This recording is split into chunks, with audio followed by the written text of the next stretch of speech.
Bismillahirrahmanirrahim. Assalamualaikum warahmatullahi wabarakatuh. Saya Agni Dayatu Jaman, saya dari Prodi PGMI semester 4. Nah, dalam video ini saya akan menjelaskan dan juga memaparkan materi terkait beberapa materi yang ada dalam mata kuliah Quran Hadis DMI. Nah, materi yang akan saya sampaikan itu ada 7 materi. Yang pertama itu ada konsep dasar Al-Quran. Nah, yang pertama, sebagai pengertiannya, secara bahasa itu, Al-Quran berasal dari kata qoro'a yaqra'u Qur'anan, yang berarti bacaan. Nah, secara istilahnya, Al-Quran adalah firman Allah Subhanahu wa Ta'ala yang diturunkan kepada Nabi Muhammad SAW melalui malaikat Jibril, kemudian sebagai mukjizat dan diriwayatkan secara mutawatir dan juga membacanya itu bernilai ibadah. Nah, adapun dalil tentang Al-Quran terdapat dalam Quran Surat Al-Baqarah ayat 2 yang berbunyi Bismillahirrahmanirrahim Dzalikal kitabu la raiba fih hudal lil muttaqin, yang artinya kitab Al-Quran ini tidak ada keraguan padanya, petunjuk bagi orang-orang yang bertakwa.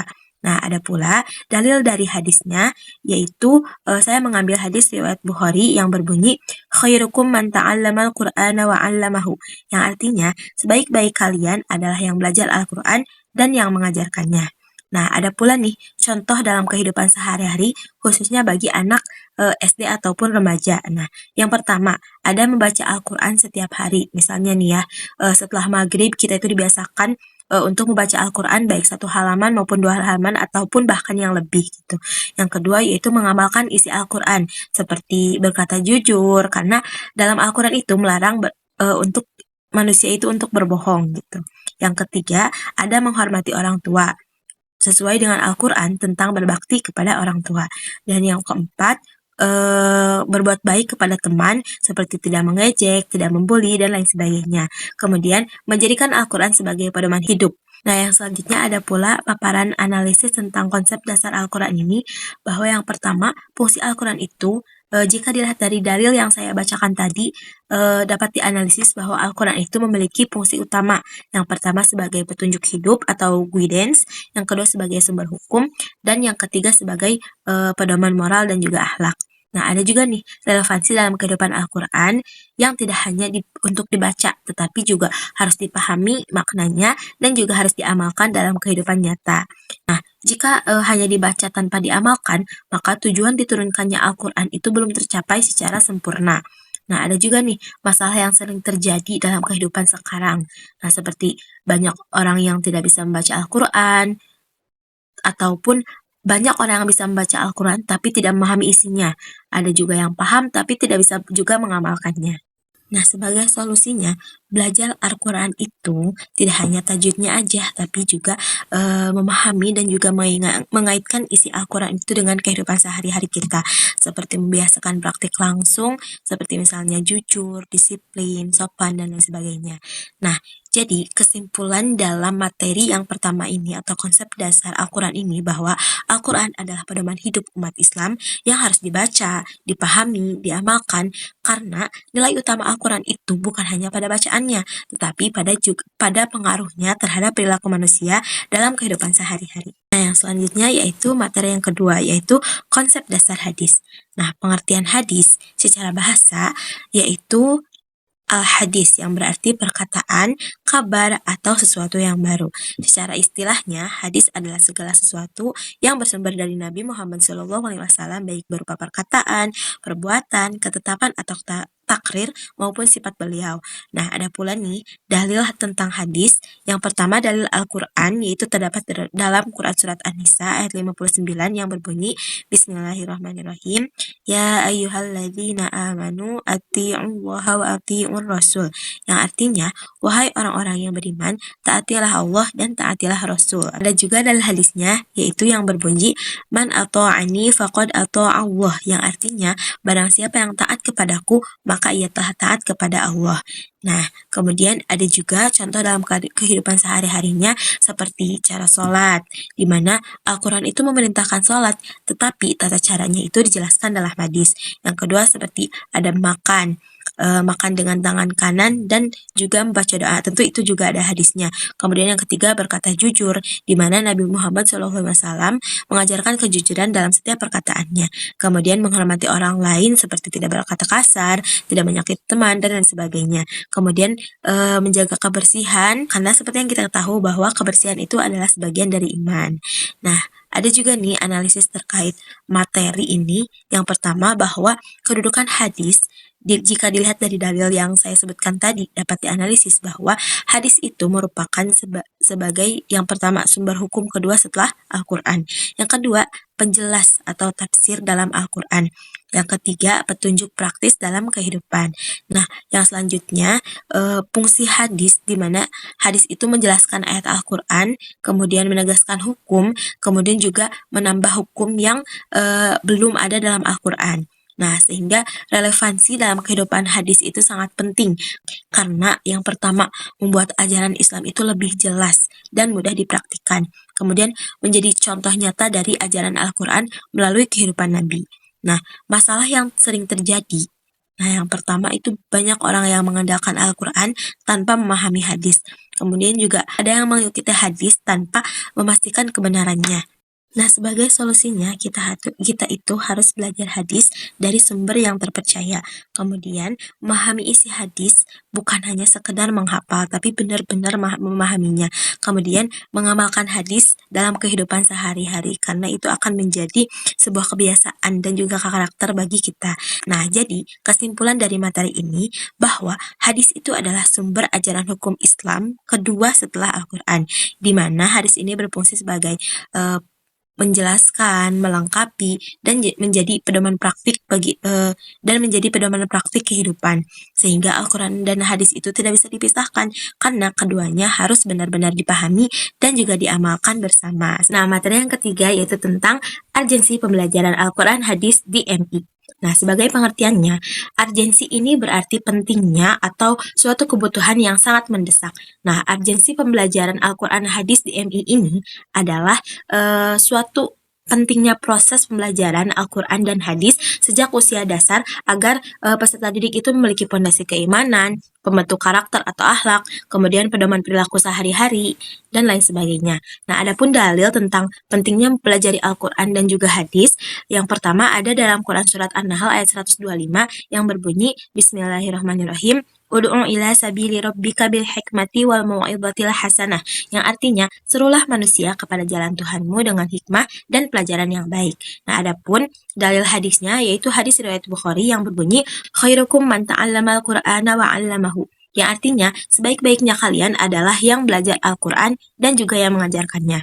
Nah, adapun contoh dalam kehidupan sehari-hari khususnya bagi anak SD, yang pertama yaitu dibiasakan untuk membaca Al-Quran setiap hari, baik di sekolah maupun di rumah. Nah, kemudian menghafal surat pendek, berperilaku jujur, menghormati guru dan orang tua, berdoa sebelum dan sesudah kegiatan, dan lain sebagainya. Nah, adapun analisisnya, mengapa sih materi ini sangat penting di MI?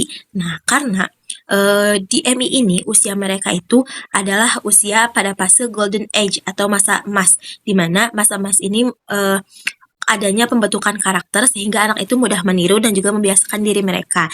Nah, jadi jika sejak kecil si anak sudah dikenalkan Al-Quran dan hadis, nah akan terbentuk akhlak yang baik dan juga mereka akan memiliki pegangan hidup yang kuat.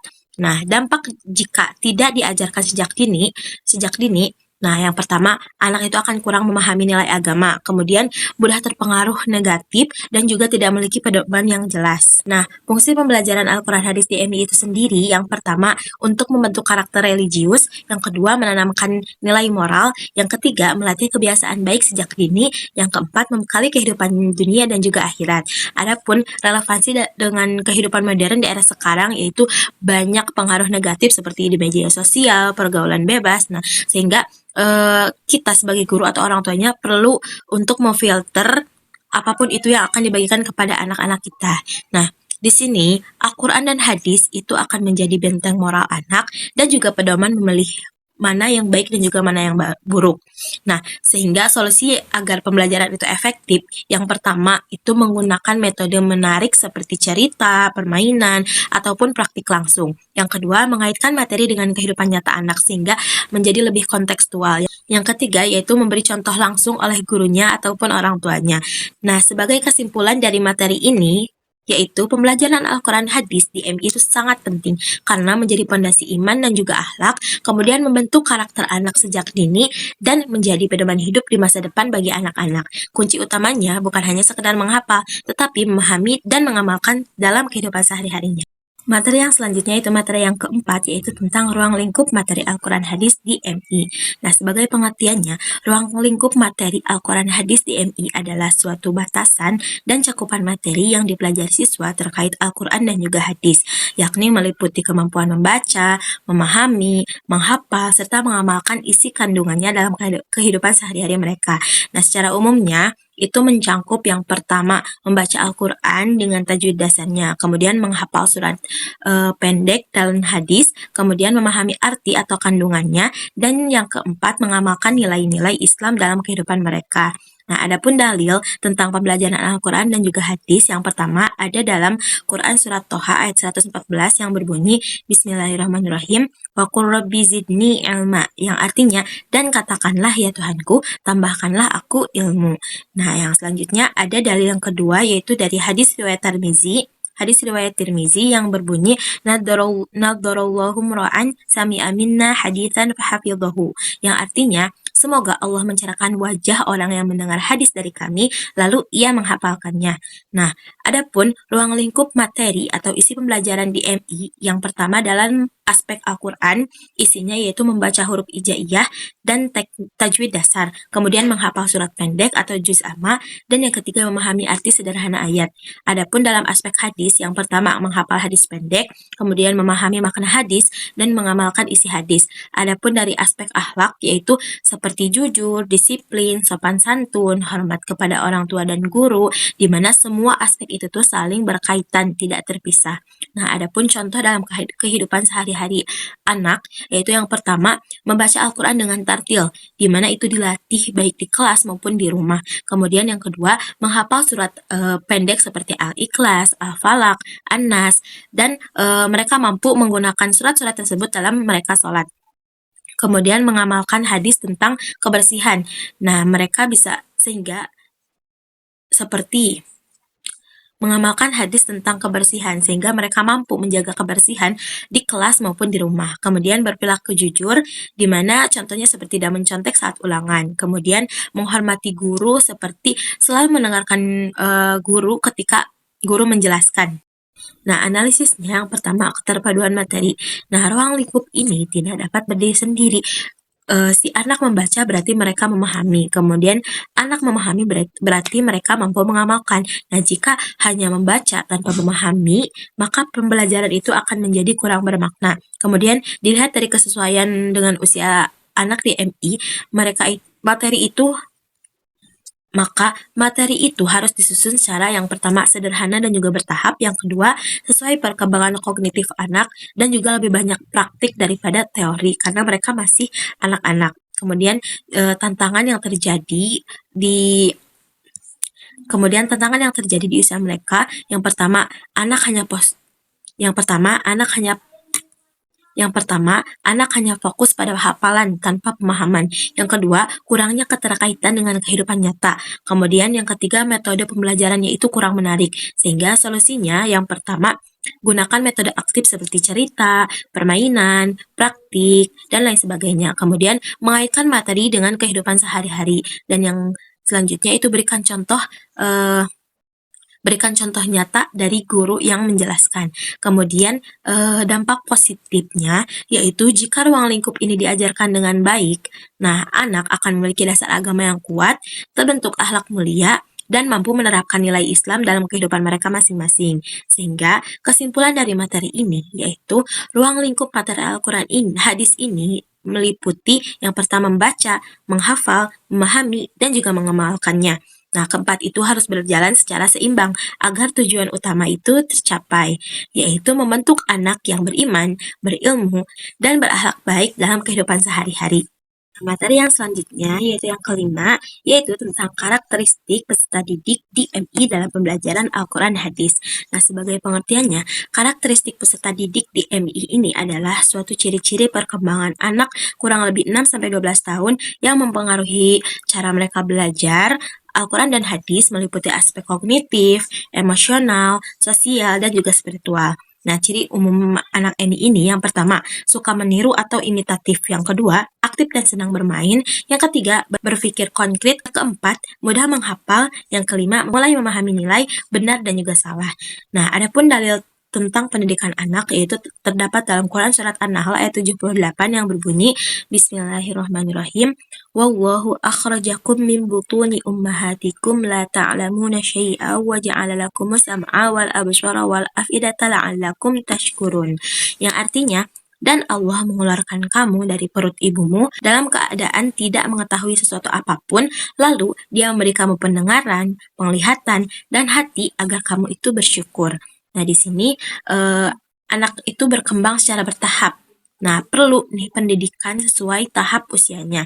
Nah, hadis yang lainnya terdapat dalam hadis riwayat Bukhari dan Muslim yang berbunyi kullu mauludi yuladu 'alal fitrah, yang artinya setiap anak dilahirkan dalam keadaan fitrah ataupun suci.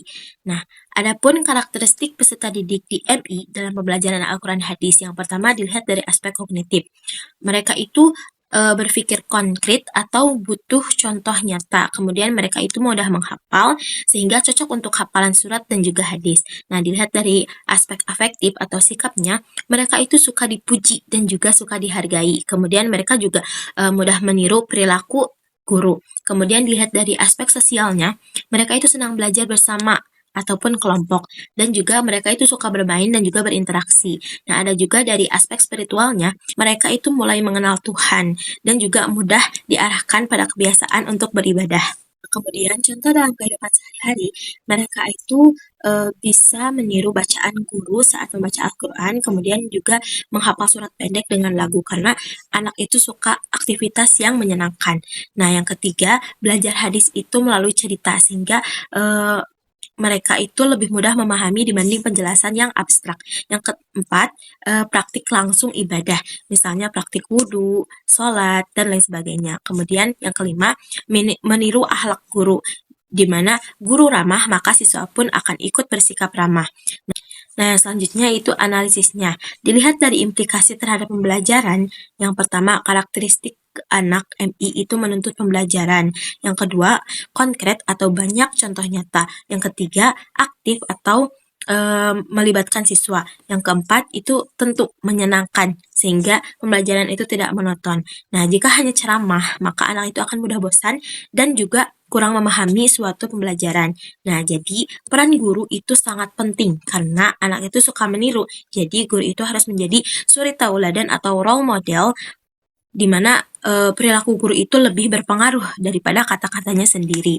Nah, sehingga tantangan yang sering terjadi itu yang pertama, pembelajaran itu terlalu teoritis, kemudian tidak sesuai dengan usia anak, dan juga kurangnya variasi metode. Sehingga solusi yang bisa diberikan yang pertama yaitu gunakan metode cerita Islami, kemudian lagu atau nyanyian, kemudian seperti permainan edukatif, lalu praktik langsung, dan juga mengaitkan materi dalam kehidupan sehari-hari.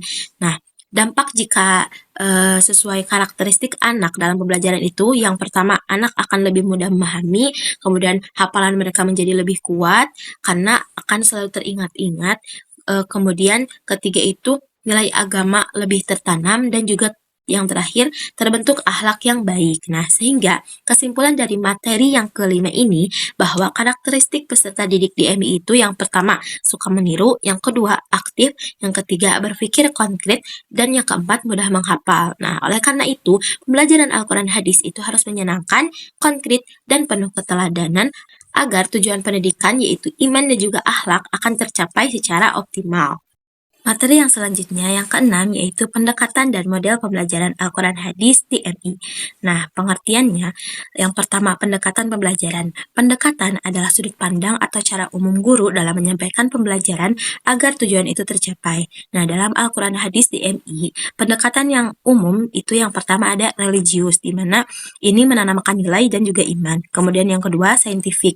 Ini proses pembelajaran mengamati, menanya, mencoba, dan juga menalar. Kemudian secara kontekstual. Pembelajaran ini yaitu dengan dikaitkan dengan kehidupan nyata. Nah, yang kedua yaitu model pembelajaran, di mana model pembelajaran adalah pola atau langkah sistematis yang digunakan guru dalam proses pembelajaran. Contoh modelnya seperti cooperative learning, atau belajar secara berkelompok, kemudian discovery learning, belajar dengan menemukan, kemudian problem based learning, yaitu berbasis masalah, dan juga demonstrasi ataupun praktik ibadah.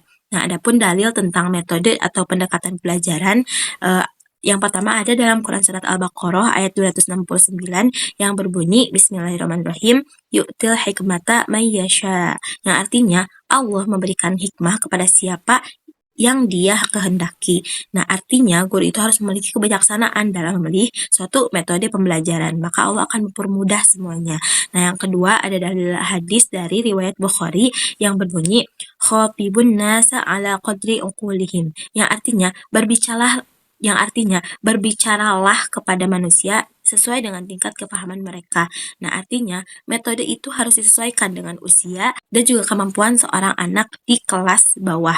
Nah, yang selanjutnya ada juga contoh penerapan. Nah, yang selanjutnya ada juga contoh penerapan dalam kehidupan sehari-hari bagi mereka. Yang pertama, jika dilihat dari model cooperative learning, maka siswa itu bisa belajar dengan hafalan surat secara berkelompok sehingga mereka itu saling menyimak dan juga saling memperbaiki satu sama lain. Kemudian dilihat dari model demonstrasi, guru itu bisa memperagakan cara wudhu atau membaca Al-Quran sehingga siswa itu akan meniru secara langsung. Kemudian dilihat dari model discovery learning, siswa itu mencari arti sederhana ayat melalui cerita. Nah, dengan begitu mereka itu akan menemukan suatu pesan sendiri yang tersampaikan dalam ayat tersebut. Nah, yang keempat ada pendekatan kontekstual, yaitu dengan mengaitkan hadis jujur. Nah, contohnya hadis jujur, di mana mereka bisa mengaitkan hadis jujur itu dengan kejadian di sekolah, seperti tidak mencontek dan sebagainya. Kemudian yang kelima, dengan pendekatan menyenangkan, mereka bisa menghafal surat dengan suatu lagu ataupun permainan. Nah, itu akan menjadi lebih menyenangkan dan juga lebih kuat dalam penghafalan. Nah, yang selanjutnya ada analisisnya. Nah, pentingnya pendekatan dan model yang tepat itu karena anak MI itu memiliki karakter aktif, suka bermain, berpikir konkret. Jadi, jika metode yang tidak sesuai itu, anak akan cepat bosan dan materi tidak akan dipahami secara langsung, sehingga nilai agama mereka itu tidak tertanam. Nah, selanjutnya itu prinsip pembelajaran efektif. Dilihat dari dalil yang sebelumnya saya bacakan. Yang pertama, bahwa guru itu harus bijak atau hikmah. Yang kedua, harus mudah dan juga menyenangkan bagi anak. Dan yang ketiga, harus sesuai dengan kemampuan anak itu sendiri. Nah, sehingga tantangan di kelas langsung atau di lapangan, guru itu harus, pertama, guru itu terlalu sering ceramah. Yang kedua, kurangnya variasi metode pembelajaran. Yang ketiga, tidak mengaitkan dengan kehidupan nyata sehingga anak itu akan abstrak dalam pembelajarannya. Kemudian sebagai solusinya, guru itu bisa menggunakan model yang bervariasi, kemudian melibatkan siswa secara aktif dan juga menghubungkan materi dengan pengalaman sehari-hari, serta guru itu menjadi teladan atau akhlak langsung kepada siswanya. Nah, dampak positif jika pendekatan dan model ini tepat, maka siswa ini akan lebih aktif dan juga semangat, dan juga mereka itu akan mudah memahami dan juga menghafal suatu materi, sehingga nilai Al-Quran dan juga hadis itu lebih mudah diamalkan oleh mereka. Nah, jadi kesimpulan dalam materi ini, bahwa pendekatan dan model pembelajaran Al-Quran hadis itu sangat menentukan keberhasilan pembelajaran. Kunci utamanya, bijak dalam memilih metode yang sesuai karakter anak MI, yakni pembelajaran dengan menyenangkan dan juga bermakna, sehingga pembelajaran itu tidak hanya membuat siswa tahu, tetapi juga membuat siswa itu mau dan juga mampu mengamalkan dalam kehidupan sehari-hari mereka. Nah, materi yang selanjutnya yaitu materi terakhir yaitu tentang strategi dan metode pembelajaran Al-Quran Hadis di MI. Nah, sebagai pengertiannya, yang pertama, strategi pembelajaran adalah suatu rencana menyeluruh yang disusun guru untuk mencapai tujuan pembelajaran secara efektif dan juga efisien. Nah, strategi ini mencakup yang pertama, perencanaan kegiatan, yang kedua, pengelolaan kelas, dan yang ketiga, pemilihan pendekatan, model, juga metode, di mana metode itu sendiri adalah suatu cara konkret yang digunakan guru dalam menyampaikan materi kepada siswa. Contoh metode dalam pelajaran Al-Quran Hadis ini yang pertama, ceramah, di mana ini merupakan penjelasan sederhana yang disampaikan guru kepada siswa. Yang kedua dengan tanya jawab, melibatkan guru dan juga siswa dalam pembelajaran. Kemudian yang ketiga demonstrasi atau praktek, yang keempat dengan hafalan atau drill atau repetisi, yang kelima dengan bercerita, contohnya kisah Islami, dan yang keenam dengan permainan edukatif. Nah, adapun dalil tentang strategi dan juga metode pembelajaran, yang pertama ada dalam Quran surat Al-Imran ayat 159 yang berbunyi Bismillahirrahmanirrahim, Fabima rahmatin minallahi lintalahum, yang artinya maka berkat rahmat Allah engkau Muhammad bersikap lemah lembut kepada mereka. Nah, artinya metode itu harus dengan lembut, tidak keras dan juga penuh kasih. Nah, adapun dalil dari hadis riwayat Bukhari yang berbunyi khatibun nasa ala qadri uqulihim, yang artinya berbicaralah kepada manusia sesuai dengan tingkat pemahaman mereka. Nah, artinya metode itu harus disesuaikan dengan usia dan juga kemampuan anak. Nah, selanjutnya contoh penerapan dalam kehidupan sehari-hari. Jika dilihat dari strategi, yang pertama, guru itu merancang pembelajaran atau RPP. Yang kedua, nah sebagai awalan guru itu melakukan apersepsi seperti tanya pengalaman siswa dan sebagainya. Nah, kemudian dalam kegiatan inti, untuk awalan, guru itu bisa melakukan apersepsi dengan tanya pengalaman siswa ataupun yang lainnya. Nah, di bagian inti, guru itu bisa menggunakan demonstrasi dan juga hafalan untuk memperkuat pemahaman mereka. Dan yang sebagai pengakhiran, guru itu bisa melakukan refleksi kepada siswa dan juga melakukan doa. Nah, yang selanjutnya ada metode. Nah, yang pertama ada metode hafalan atau drill, di mana siswa itu mengulang-ulang hafalan mereka. Yang kedua, metode demonstrasi. Nah, guru itu mencontohkan cara membaca Al-Quran dengan baik dan juga benar sesuai dengan tajwidnya.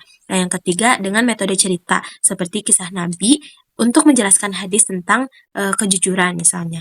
Nah, yang keempat metode tanya jawab. Guru itu menguji pemahaman siswa tentang makna ayat yang sedang dipelajari. Yang kelima, metode bermain. Nah, misalnya dengan game tebak ayat atau sambung hafalan atau yang lainnya. Nah, adapun analisisnya, nah hubungan strategi dan juga metode itu, strategi itu merupakan rencana besar dan juga metode itu merupakan cara pelaksanaan.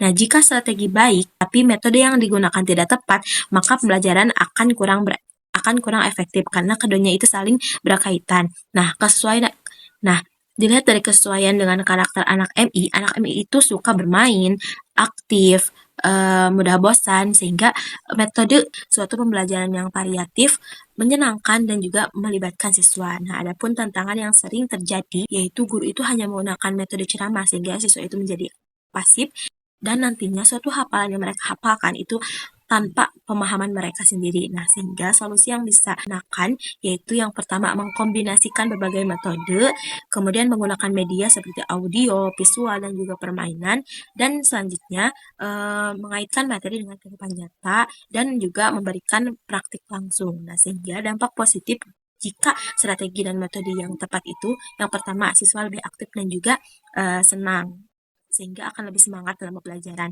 Kemudian hafalan menjadi lebih kuat, kemudian pemahaman juga akan meningkat, sehingga nilai agama mereka juga lebih mudah diamalkan. Nah, kesimpulan dari materi ini yaitu strategi dan metode pembelajaran Al-Quran Hadis itu sangatlah penting untuk keberhasilan belajar semua siswa. Kunci utamanya, perencanaan yang baik atau strategi yang baik dengan cara penyampaian yang tepat atau metode yang tepat, dan juga strategi dan juga metode itu disesuaikan dengan karakter anak MI sehingga pembelajaran itu tidak hanya menghafal tapi juga memahami dan juga mengamalkan dalam kehidupan sehari-hari mereka. Nah, mungkin hanya itu yang bisa saya sampaikan. Mohon maaf apabila ada materi yang kurang tepat dan juga penjelasan yang kurang jelas. Billahi taufiq wal hidayah. Wassalamualaikum warahmatullahi wabarakatuh.